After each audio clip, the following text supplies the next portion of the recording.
That's okay. Hello, it's 6 o'clock and I'm calling the meeting to order of the Committee of Adjustment.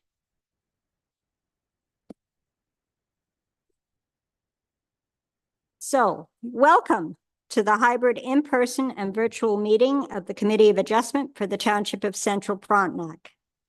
Just so everyone is aware, members of the public may join in person or virtually. For those of you who may be new to the Committee of Adjustment, my name is Susan Irwin, and I am chair of the committee. We also have members of council. We have Cindy Kelsey, Lynn Clagus, Bill Everett, Nikki Gowdy, and Dan Meeks. We're all members of the Committee of Adjustment, and we are joined by Jenny Capusta. I'm going to get it right one of these times. Janice Cahill and Abby for our planning committee. And we have Chris Nelson, our community service coordinator, who will be assisting us as the meeting host. The format of the meeting will follow the agenda posted online. Staff have also prepared a presentation for everyone to follow along with during the meeting. This will be shown on the screen. For each application with public hearing, we will follow this format. I, as the chair, will introduce the file so that everyone knows where we are on the agenda. The planner will provide an overview of the application. We will then ask if there are any comments from the applicant or the applicant's agent. Committee members may then ask staff and the applicant their questions. The public will have an opportunity to ask questions or provide comments, and I encourage all participants to ask any questions you have. The committee will then deliberate and vote on the application. Voting will take place with members of the committee raising their hands or verbal confirmation if attending online. I will then state whether the vote was carried. All members of the public will have an opportunity to provide comments on the new applications. If a person or public body does not make oral submissions at the meeting or make written submissions to the Township of Central Frontenac before a decision is made, the person or public body is not entitled to appeal the decision. Please note that as of January 1st, 2023, only persons specified in the Planning Act are permitted to appeal consent and minor variance applications. Township staff will be in touch following the meeting and will be forwarding a copy of the decision within 15 days to the applicant and anyone who has requested to be notified. Should you have any questions after the meeting, we encourage you to reach out to staff. The applicant, the minister, or any prescribed public body who has an interest in the matter may, within 20 days of making the decision or date of notice of appeal to the Land Tribunal against the decision of the committee, by filing with the Secretary Treasurer of the committee a notice of appeal.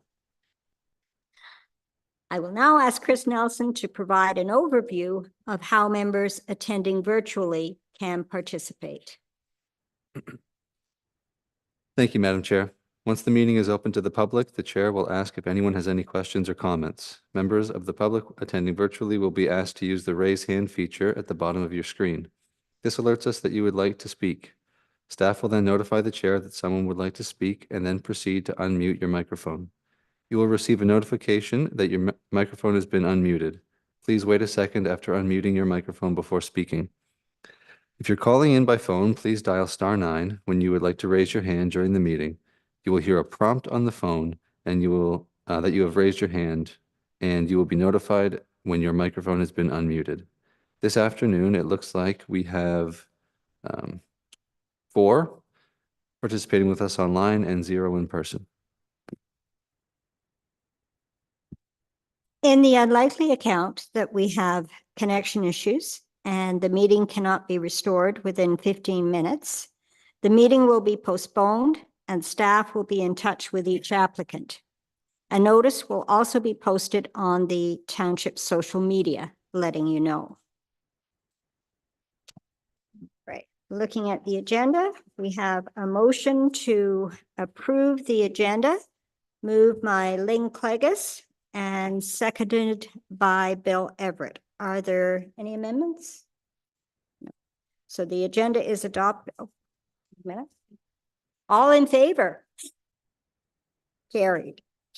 So the agenda is approved as presented.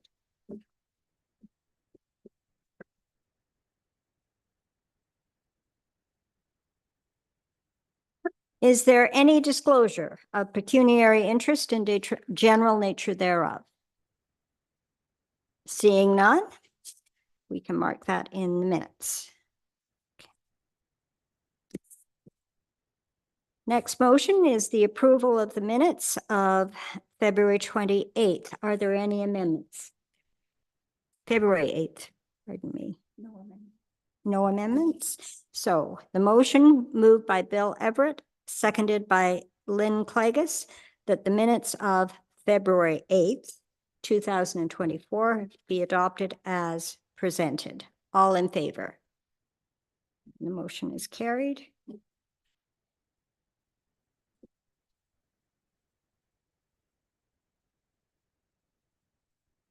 Are there any deferred items? No. Applications for consent, B-48-23 Kennebec Wainwright. Jenny, our planner. Thank you, Madam Chair. I will also be discussing minor variance application A1923 concurrently with this as they kind of go together. So this is an application for, or joint application, I guess, for consent to minor variance for the creation of a new lot from a property located part lot 16, concession 9 in the geographic township of Kennebec. The address of the property is 1135 Price Road. It's located on the north side of Price Road, and the south side of Price Road is Big Clear Lake. So the severed lot will have approximately an area of 4 acres, with the retained parcel being about 9 acres. The retained parcel will have about 140 meters or 460 feet on Price Road. The severed lot is proposed to have a minimum of 25 meters of road frontage or 82 feet, which is less than the 46 meters required by the zoning bylaw. So that is the reason there is the concurrent minor variance application being submitted, is to recognize this deficiency in road frontage. Both properties are zoned and designated rural and will remain that way following this application should it be approved. So here on the next slide, you can see there's some challenges regarding the topography, natural features, and existing development on this property, which led to a proposal for a reduction in road frontage. So the blue on the left side is the retained parcel, and the yellow on the right is the proposed new lot. So while it would appear there's sufficient area for development to the west of the existing cottage, there's an extensive wetland area that is also shown on the sketch, and that limits the opportunity to get an entrance from the township road there. In fact, between the location of the wetland and then topography to the rear, it was really not possible to develop on that side or get an entrance that led to a suitable development envelope. There was more than sufficient space on the east side of the property. However, the location of the existing cottage and driveway kind of limited the opportunity to have the full road frontage without an even more unusual shape than what is proposed here.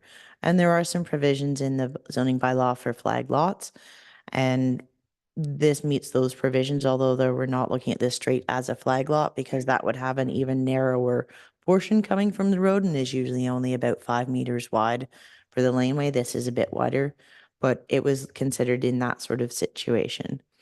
The wetlands on the property were identified and flagged by Quinte Conservation in advance of submitting this application to ensure there was an area on the proposed severed parcel that would meet the 30-meter setback from that wetland area on the retained. So this application was circulated for review to Quinte Conservation Authority, as I noted. They did conduct a site visit on the property before the submission to make sure we knew where the wetlands were and whether it was possible to go to the west of the existing cottage. Quinte Conservation did note that the floodplain for Big Clear Lake is located on the south side of Price Road and more than 30 meters from the proposed development envelope, and therefore they have no concerns regarding natural hazards. This application was evaluated for septic suitability. This review was provided with the applications at the time of submission and was completed by GE Matson and Sons and confirmed there was a suitable location for the installation of a septic on the new property. There were no public comments received with regards to these applications. Planning staff are recommending that the committee hears any comments from the public tonight, if there are any, and subject to those comments, approve both the consent and minor variance applications, subject to the conditions in the planning report outlined here, including that minor variance application must be approved before the certificate of official is signed. There's no conditions specifically associated with this variance. It's just a recognition of that deficiency in road frontage owing to the conditions on the subject property. Also, survey of the property, road widening along the frontage, parkland dedication fee, outstanding taxes, the standard conditions that go with severancing. Thank you, Jenny. Are there any comments from the applicant or the applicant's agent? Anyone online would like to speak, please use the raise hand feature. I don't see anything. Oh, here's one.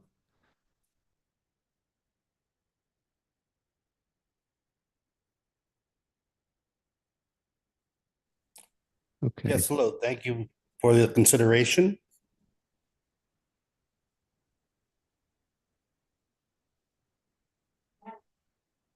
My apologies. Do you have any comments?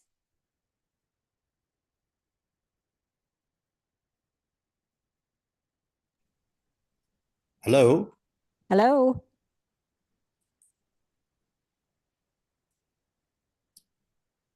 Yes, hello. Are you able to hear us? I can hear you, but can you hear me? Yes. Yes. Okay. No, everything is as stated. This will be a residence, and everything looks like it's completely acceptable on our end, as long as it is on council's end. Thank you, Mr. Wainwright. Are there any comments from council? Yes, Councillor Clegus. It's more a question than anything else. I'm looking at the survey and it says that it's on Holly Road. Is that, how old is this survey? Because it's now called Price Road, so I just was curious. Mr. Wainwright actually may be able to answer that. It was a sketch on the survey submitted, so probably older, but the dimensions of the property remain unchanged from that time, and it's something I've noticed on other ones. The yes, hello. The survey was done in the early 2000s. I did think it was odd, but the surveyor was out of the Napanee area and he worked from that description. It's been Price Road as well long as I've been alive as well.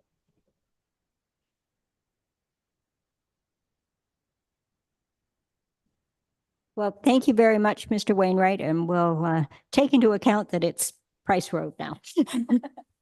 All right. And there's no one in the public, so seeing no other comments, I'm going to read the motion.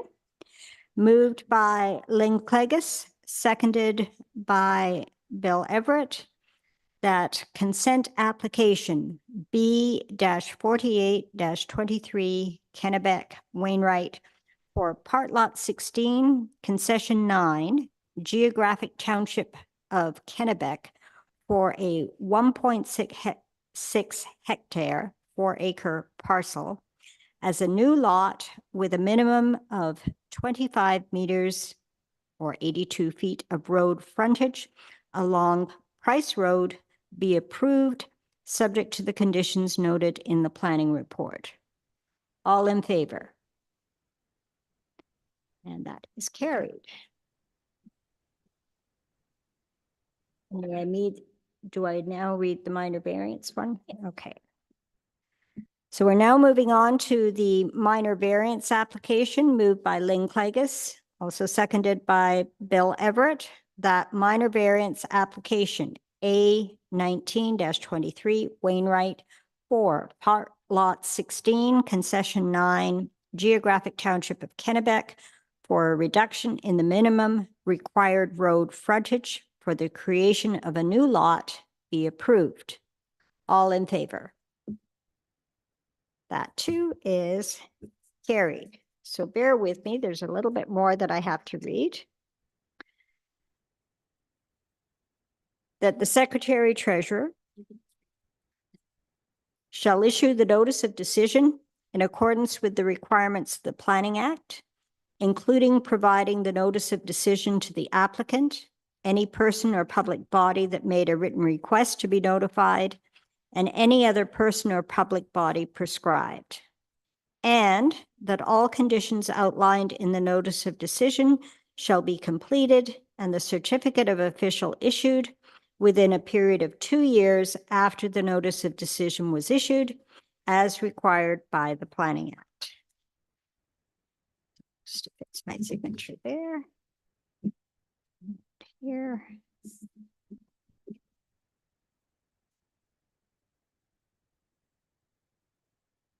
And thank you for that. And the next item on the agenda is an application for minor variance A-13-23 Van Streppen. And I'll turn it over to our planner to provide her report. Thank you, Madam Chair. This is an application for permission to expand 2 legal non-complying structures. The expansion of each will not further reduce the existing deficient water body setback. So here on the screen, you can see a layout of the property.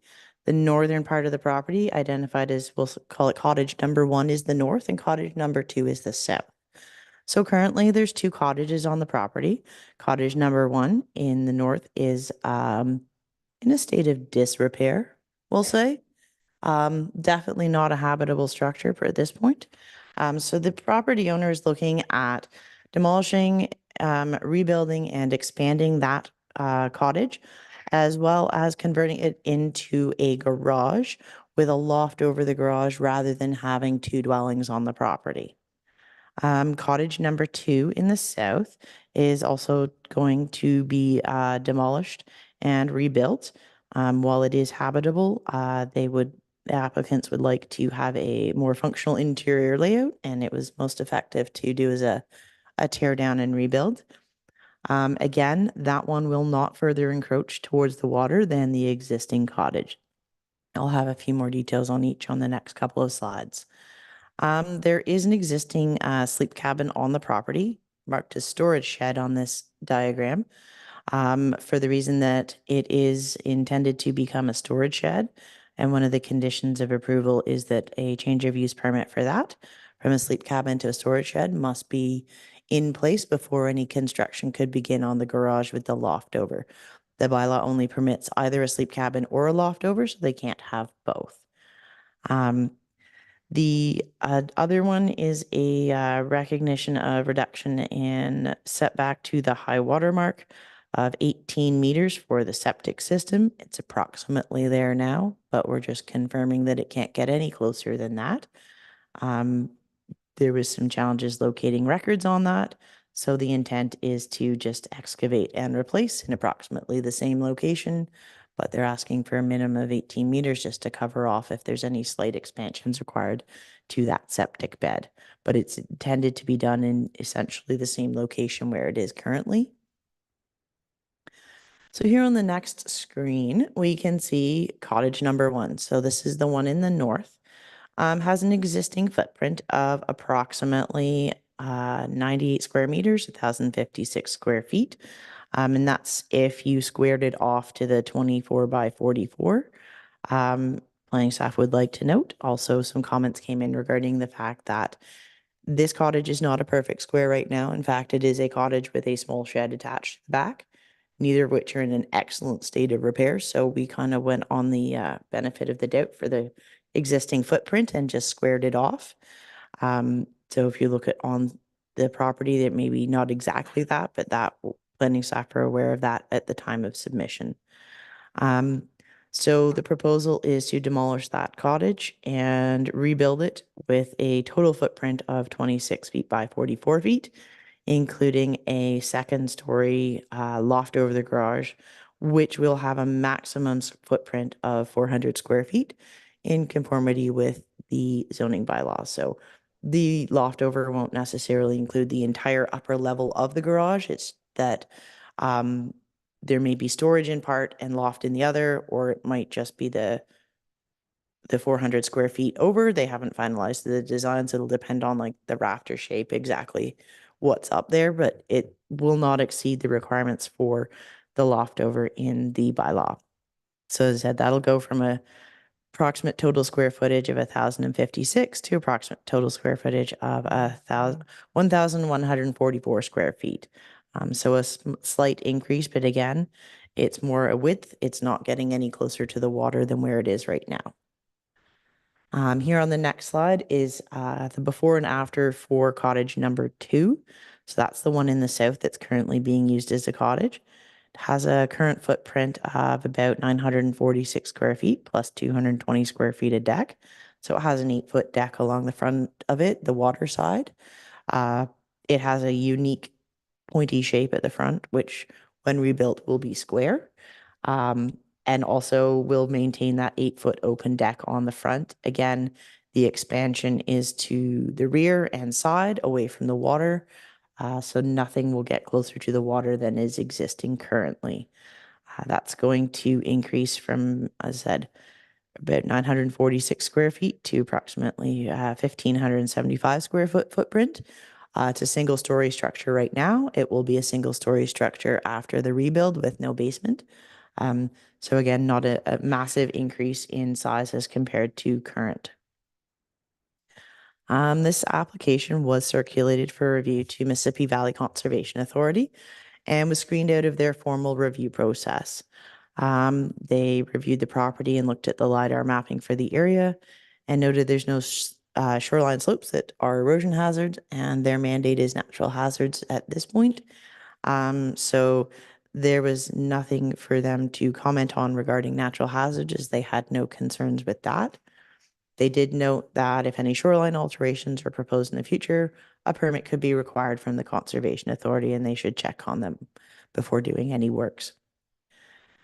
This application was circulated for a review of performance to the Township of Central Frontenac to determine if the increase in size required an upgrade to the septic. There's no records on file, so it's an older septic system, most likely. And as such, the applicant has the intent, as I noted, to either expand the bed, upgrade and or replace as needed to bring it up to current building code standards to ensure it's suitable to service all of the development on the property. There were several public comments received regarding this application. Couple of different thoughts on this. There was an abutting neighbor that had some questions regarding the accuracy of the lot lines. Yes, there is some discrepancy there. The tax boundaries, so the impact boundaries, show one layout and shape, and the pin boundaries, so property identification from the land registry, show an entirely different shape. One takes away the waterfront from the neighbor, one doesn't. The neighbor does own the waterfront, as far as I'm aware. But again, the structures are well outside that area of discrepancy, so it's kind of a civil matter. But planning staff did recognize there's quite a discrepancy. Sometimes it's a minor discrepancy. In this case, they need to talk to each other and figure out what the property boundaries are. But where the structures are, that wasn't a question with location. Other comments from neighbors included the accuracy of the dimensions in the sketches. So as I noted, the cottage number 1 isn't a full square. It does have, again, a falling down shed attached to a cottage in extensive disrepair. So we went with an approximate square because that made the most sense when looking at it before and after. But they did note that it wasn't exactly as on site. So, but planning staff were aware of that, discussed that during the pre-application process with the owner. So that's that slight discrepancy. This does happen depending on the age and condition of cottages, trying to figure out existing footprints, but we were looking at the overall increase.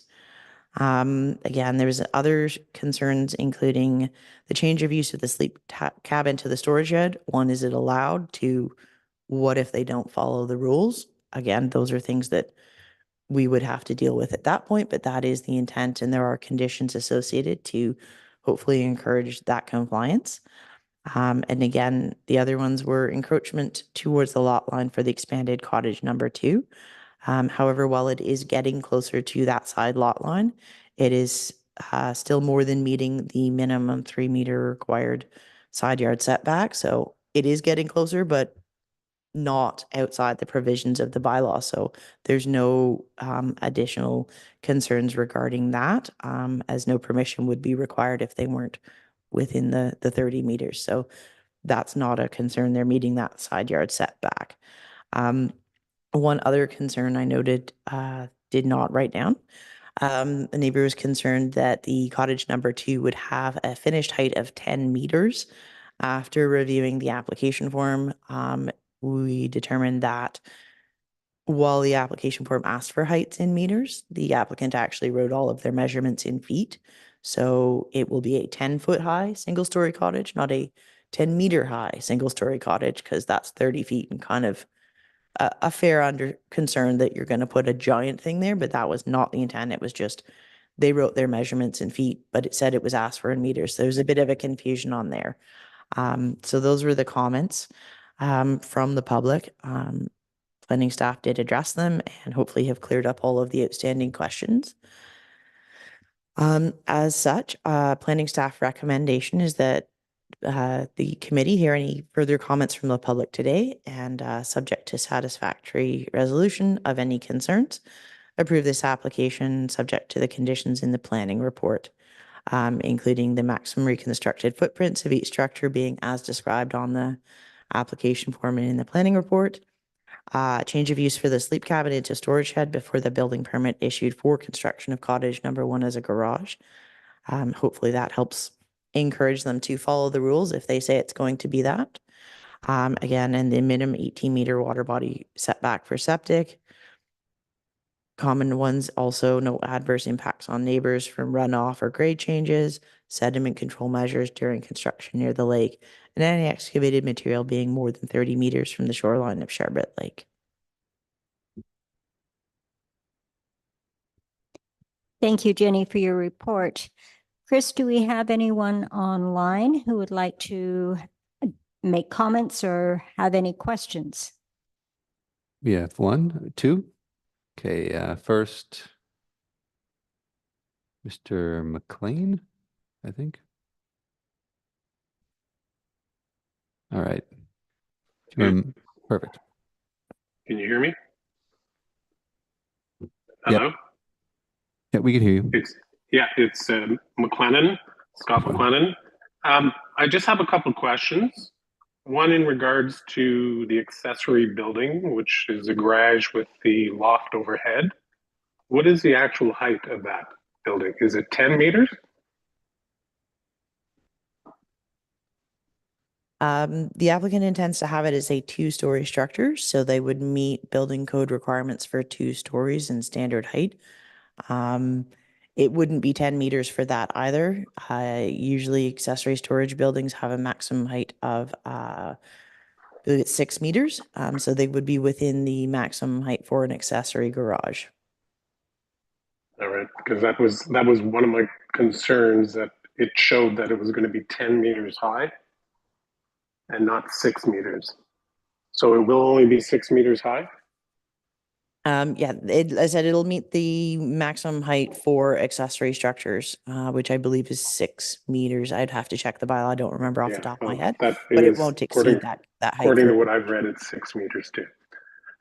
Now the main cottage or the one to the south, what is the height of that one going to be? Is it 10 meters? No, that is going to be a single-story cottage similar to what it is now. I believe the height of that is approximately 10 to 12 feet. Again, depending on roof line construction and other things, but it's limited to a maximum of a single-story rebuild, similar to what's there. Okay. All right, that was my concern, that they were both 10 meter size structures, and being that close to the lake would definitely make it, you know, there would be no cottages on the east basin anyways that look like that and that close to the water. So that was my concern. Thank you, Mr. McLennan. We appreciate your concerns, and I trust that our planner has alleviated those concerns for you. Yep, thank you. Are there any other people wanting to speak? Okay, we have one.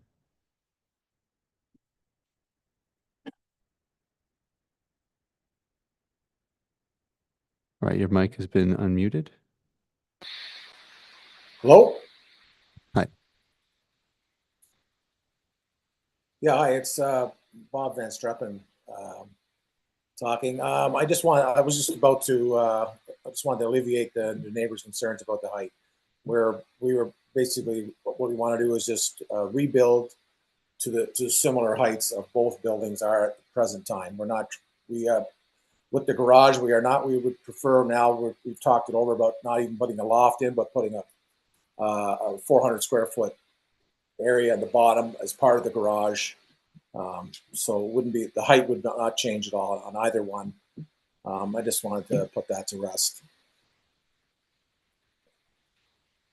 Thank you very much. I'm sure that provides a great deal of assurance to your neighbors. Thank you. You're welcome. Thank you. Any comments or questions from members of council?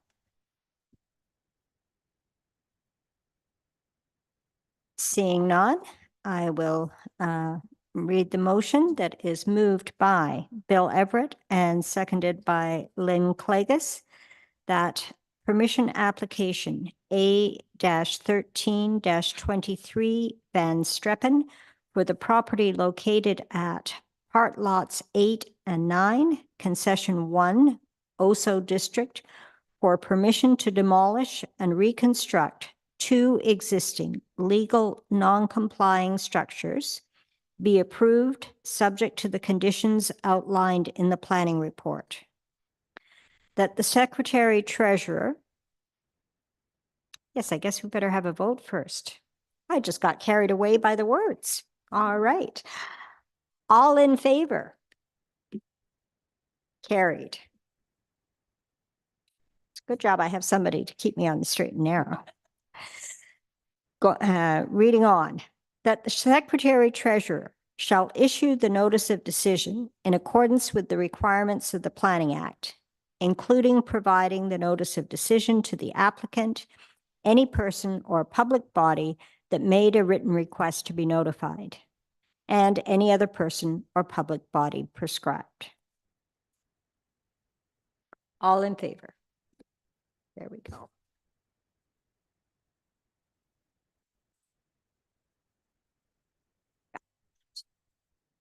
Is there any other planning business?